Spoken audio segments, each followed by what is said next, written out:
Okay, I just checked. Getting back up to that first step.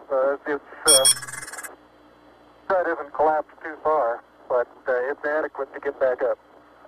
Roger, we copy. Pretty good little jump. It's one small step for man, giant leap for mankind. There, you got it? That's a good step. Yep. About a 3-footer. Beautiful view. Isn't that something?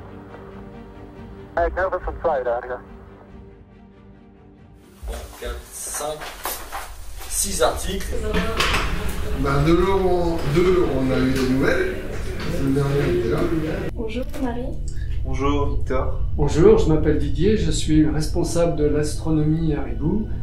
Je suis heureux de vous recevoir tous les deux. Je vais vous présenter les différents membres qui vont vous expliquer chacun ce qu'ils font et en même temps on va vous montrer tout le matériel que nous avons, les différentes constructions. Dans tous les cas, nous sommes très heureux de vous recevoir à Ribou.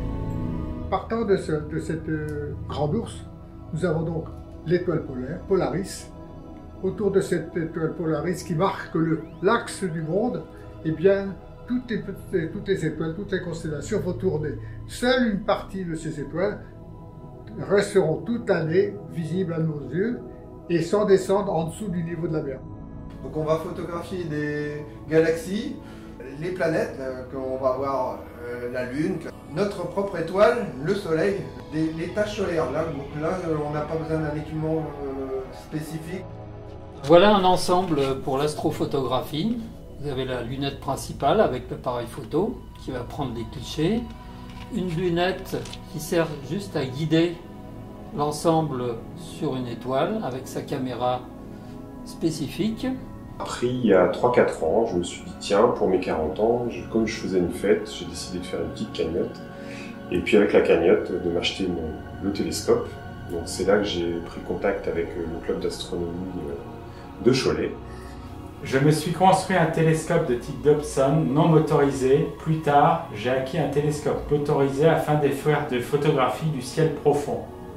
Ce qui est difficile en astrophoto, c'est de faire des pauses longues de plusieurs minutes. Et comme on a la rotation de la Terre à compenser, on utilise une lunette guide avec une petite caméra. Et de cette façon, on va pouvoir suivre pendant plusieurs minutes. À la fin du XVIIe siècle, Newton a trouvé un autre système basé sur des miroirs.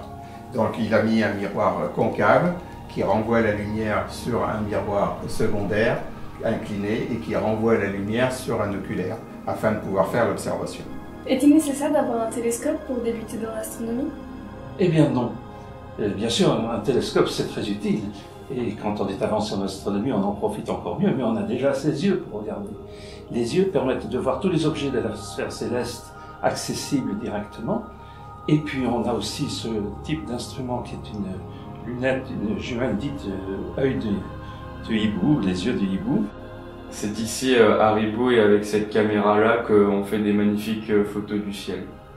On fabrique un télescope de concept Dobson qui a la particularité de tenir dans une valise qui permet un transport aisé et chacun pourra l'utiliser et l'emmener. On a le chercheur qui permet de centrer à peu près le télescope. Voici l'oculaire, je vais te le donner. Ce télescope est équipé d'une batterie. Il permet donc de tourner dans le sens inverse de la rotation de la Terre. Grâce à des renvois de miroirs internes, il est équivalent à une lunette de plus de 2 mètres de long.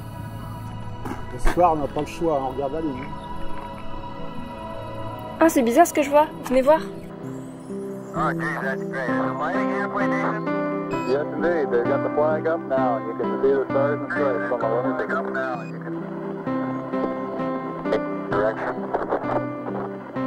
Like a football player, you just have to put out to the side and cut a little bit.